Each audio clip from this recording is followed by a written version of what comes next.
It began with silence. The kind of silence that feels heavy. The kind of silence that tells you something is coming. Noah stood alone in the early morning. The sky was pale. The air felt still. The earth seemed to wait. He had heard a voice. Not from a man. Not from the wind. It was deeper. It was stronger. It was a voice that spoke to the soul. The voice told him to build something big, bigger than any house, bigger than any ship men had ever seen. People laughed when they heard. They shook their heads. They whispered in the streets. Noah is a fool. Noah is building a ship in the dry land. They laughed louder when they saw the wood, the long planks, the piles of rope, the smell of tar in the hot sun. But Noah did not stop. His hands worked, day after day, week after week, year after year. His sons worked beside him, hammering, lifting, measuring. Their wives carried water, brought food, held children on their hips as they watched the frame rise. The ark grew. Its shadow fell over the fields, over the houses, over the doubts of those who passed by. Still, people laughed. They could not see what Noah saw. They could not hear what Noah heard, a warning, a promise, both at the same time. The first animals came slowly, a pair of birds resting on the high beams, then goats, their bells ringing in the dry air, then more. Cows, sheep, deer, lions, foxes. Some walked alone, some in pairs, some in great groups, their hooves and paws making a sound like rain before the rain. Children ran to see them. They pointed. They called their friends, but even then, most did not understand. Noah's eyes were calm, but his heart was heavy. He knew what was coming. He had seen it in dreams. The sky turning black, the wind crying like a wounded beast, water rising where there had been dust, and still the people lived as if nothing would change. They sang. They traded goods in the market. They planned weddings. They planted seeds, seeds that would never grow. One evening, the air changed. It was thick. It carried the taste of metal, the smell of something far away yet near. The birds grew quiet. Even the wind seemed to. Noah stood before the ark. The wood was finished. The roof was strong. The door waited, tall and wide. The animals were inside now. Their sounds echoed softly in the shadows. A low hum of life, breathing, waiting. The first drop of rain fell. It was cold. It made a dark circle in the dust. Another drop, then another, then many. People ran to their homes. They laughed again, but their laughter was smaller now. The sky was not the sky they knew.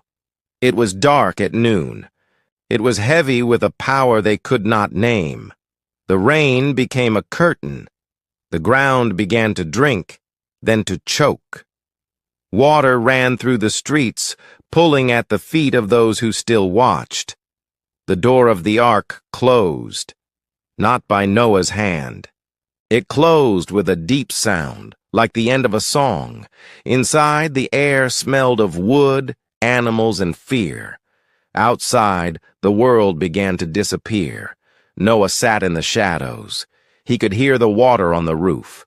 He could hear the wind grow teeth. He could hear the cries. Far at first, then closer, then gone. The ark moved. Slow at first, then faster. It rose with the water, lifting away from the land, from the trees, from the mountains. The world they knew was under the waves now. Only the ark remained, a small shape on an endless sea. And above it, the same voice that had spoken to Noah. a voice that was not afraid of the storm. Days passed. The rain did not stop. It was like the sky had broken. Every morning Noah listened. The sound was always the same. Water hitting wood, wind pressing against the walls, the deep groan of the ark as it moved with the waves. Inside, life found a slow rhythm. The animals ate, they slept, they waited. The air was warm and full of smells. Hay, wool, feathers, fur. The people inside spoke little. They looked at each other with quiet eyes. Sometimes they prayed. Sometimes they simply sat, their thoughts heavy.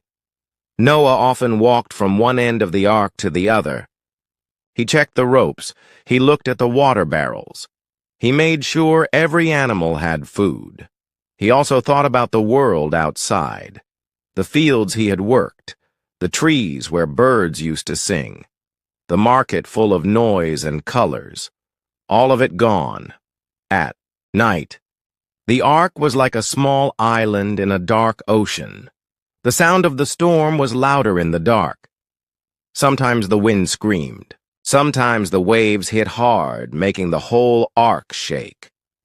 Noah remembered the people who had laughed, their faces, their voices. He thought of the warning he had given and how they had turned away. One night, the rain slowed. Not much, but enough to notice. The drops on the roof were softer. The air inside felt cooler. The next morning, the sky outside the small windows was lighter, gray instead of black. The wind still moved the ark, but the rage in it was gone. Still, water was everywhere. No land, no trees, no mountains. Only water, endless and deep. Days turned into weeks. The sun came out for short moments. Then clouds returned. Noah waited. He waited for the voice. He waited for a sign. One day he sent a raven. It flew far into the sky, but it did not return. Later he sent a dove. It came back, tired, its wings wet. No land yet. 7 days later he sent the dove again. This time it returned with something in its beak, a small green leaf, fresh, alive. Hope filled the ark. They spoke more that night. They smiled. The smell of fear was lighter. Noah waited 7 more days. He sent the dove again. It did not come back. The air outside was warmer now. The waves were smaller. The ark rested more than it moved. One morning, the door opened. The light was bright after so many dark days. The air smelled clean, new, like the first breath after a long sickness. They stepped out slowly. The ground was soft under their feet. The world was quiet, not the heavy silence from before the storm, but a gentle one. The mountains stood in the distance. The trees were young, green, the rivers were full and clear. Noah looked at the sky. It was wide and blue. Then colors began to appear. Red, orange, yellow, green, blue, violet. A great bow of light stretching from one mountain to another. It was more than beauty. It was a promise. A voice without words telling them, "You are not alone." The animals left the ark in pairs. Some ran, some flew, some walked slow, smelling the new earth.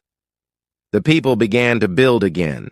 They planted seeds. They made fires. They told stories about the storm, the ark, the long waiting. Noah stood on the hill above it all. He thought about the life they had lost.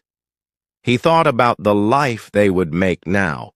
The ark stood empty on the ground below, a silent witness to a world that was gone, a memory of the storm, a reminder of survival. and the rainbow stayed in the sky, even as the sun began to fall.